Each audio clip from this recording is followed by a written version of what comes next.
சந்தோஷமாக இருக்குது. இந்த மாதிரி ஒரு அருமையான நிகழ்வுகள் உங்கள் எல்லாரையும் மீட் பண்ணுறதுல ஃபர்ஸ்ட் ஆஃப் ஆல் இப்படி ஒரு புனிதமான ஒரு நல்ல காரியத்தை வந்துட்டு பண்ணிட்டு இருக்கிற உங்களோட அமைப்புக்கும் அகில் சார் மற்றும் மேடம் உங்கள் எல்லாருக்கும் வந்துட்டு என்னோட சிறப்பான வணக்கங்களையும் நன்றிகளையும் தெரிவிச்சுக்கிறேன்.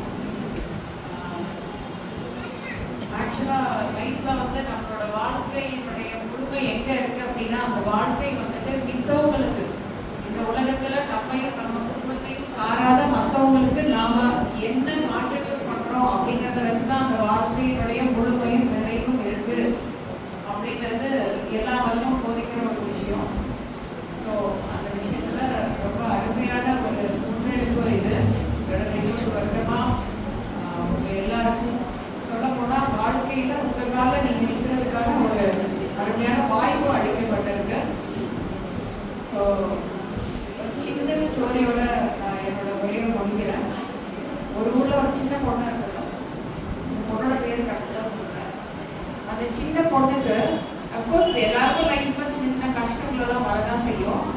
அந்த பொண்ணு வளர்ந்து கொஞ்சம் பெரியவங்களாம் வரும்போது அதுக்கு ஒரு ஜாப் கிடைக்குது. ரொம்ப வறுமையான ஃபேமிலி. அந்த ஜாப் வந்து ரொம்ப முக்கியமானது. அதுக்கு அந்த ஜாபுக்கு அந்த பொண்ணு கிளம்பி நைட் ட்ரெயினில் போகணும். நைட் ட்ரெயினில் போகும்போது பார்த்தா அந்த ட்ரெயினில் வந்துட்டு அந்த பசங்க அந்த பொண்ணுக்கிட்ட வந்துட்டு அப்பா நடந்துக்க ட்ரை பண்ணி அந்த பொண்ணு என்ன பண்ணுறாங்கன்னா ட்ரெயினில் இருந்து தூக்கி வெளியே வீசிடுறாங்க. வெளியே தூக்கி வீசப்பட்ட அந்த பொண்ணு வந்துட்டு ஆப்போசிட்டில் வர இன்னொரு ட்ராக்ல விழுந்துடுறான். அவளால் எந்திரிச்சு நடக்க முடியல. அந்த நேரம் பார்த்து அந்த ட்ராக்ல இன்னொரு ட்ரெயின் வருது. அந்த ட்ரெயின் வந்து அந்த பொண்ணோட 2 காலை மேலேயும் ஏறி போயிடுது. ஸோ டோட்டலாக 2 காலும் வேஸ்ட்டாக நசுக்கி ஒன்றுக்கு ஆகாமல் யூஸ் ஆகாத அளவுக்கு 2 காலம் போயிடுது. அது மட்டும் இல்லை, பயங்கர ப்ளீடிங், ரத்தம் விடிய விடிய போய்கிட்டே இருக்கு. ஆல்மோஸ்ட் 7 மணி நேரம் வந்துட்டு அந்த ரத்த சகதியில வலியில அந்த பொண்ணு ஒரு புதருக்குள்ள தூக்கி எறியப்படுறா. அதுக்கப்புறம் விடிய காலையில மாடு மேய்க்க வந்த பசங்க வந்து அந்த பொண்ணை பார்த்து ஊருக்கு தகவல் சொல்றாங்க. அதுக்கப்புறம் அவசரமா அவங்க குடும்பத்தினர் எல்லாம் வந்து அந்த பொண்ணு பொழைக்குமா பொழைக்காதான்னு தெரியல. அதுக்கப்புறம் ஹாஸ்பிட்டலுக்கு கூட்டிட்டு போய் பக்கத்துல இருந்த ஒரு லோக்கல் ஹாஸ்பிட்டல், அங்க வந்துட்டு பெரிய வசதிகள் கிடையாது. இருந்தாலும் வேற பக்கம் ஷிஃப்ட் பண்றதுக்கு வாய்ப்பும் இல்லை. நேரம் காலதாமதத்தை கருத்தில் கொண்டு அங்கேயே ஆப்ரேஷனும் நடக்குது. 2 காலையும் முழுமையா எடுக்க வேண்டிய சூழ்நிலை. அங்க இருக்கிற டாக்டர் வந்துட்டு வேற வழி இல்லாம 2 காலையும் அகற்றிடுறாங்க. அதுக்கப்புறம் கஷ்டப்பட்டு அந்த பொண்ணு 48 மணி நேரத்துக்கு அப்புறம் அதோட சுயநினைவு திரும்புது. அந்த பொண்ணுக்கு கண்ணை திறந்து பார்க்க அந்த பொண்ணு உயிரோட இருக்கு அப்படிங்கிற நம்பிக்கை அந்த பொண்ணுக்கு இல்லை. அது உயிரோட இருக்கிற நம்பிக்கை அந்த குடும்பத்துக்கும் இல்லை. But she was alive.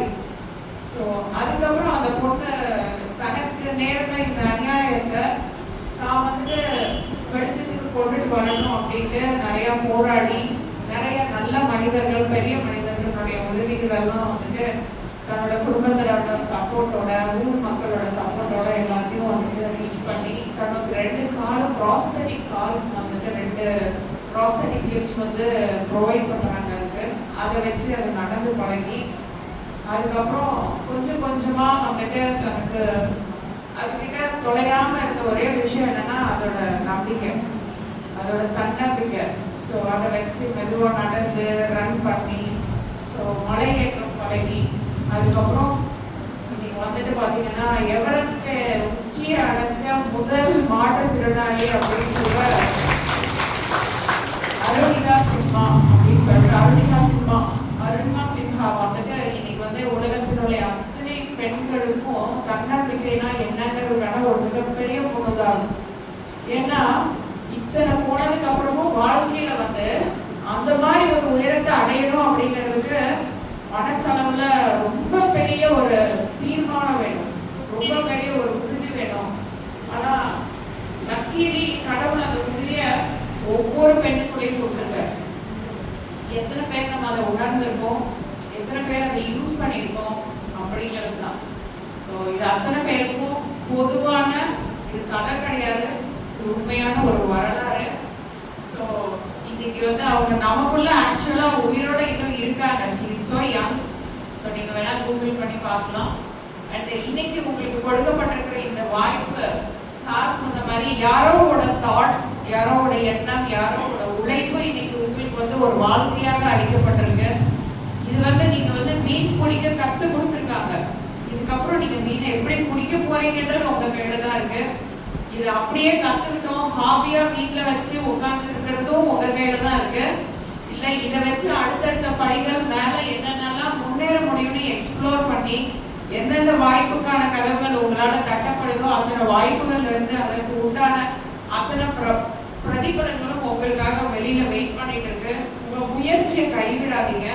இதை வீட்டளவுல நிறுத்தாம உங்களுடைய வருவாயை இன்னும் மேல கொண்டுட்டு வர அளவுக்கு இங்க தயவு செஞ்சு மேல கொண்டுட்டு வாங்க. ஸோ இன்னும் சார் நிறைய அதுக்கான லீட்ஸ் எல்லாம் கொடுத்தாங்க. என்னென்ன மாதிரி 4 பேர் சேர்ந்து நீங்க சென்டர் ஆரம்பிக்கலாம். பெரிய டெக்ஸ்டைல்ஸ்ல வந்துட்டு அதோட டிசைனிங் யூனிட்ல வந்துட்டு உங்களுக்கான ஆப்பர்ச்சுனிட்டிஸ் எடுக்கலாம். நிறைய டெய்லரிங் யூனிட்ஸ்ல இந்த ஸ்பெசிஃபிக்கான எம்ப்ராய்டரி ஆரி ஒர்க் இதுக்கெல்லாத்துக்கும் வந்து நிறைய ஆப்பர்ச்சுனிட்டிஸ் இருக்கு.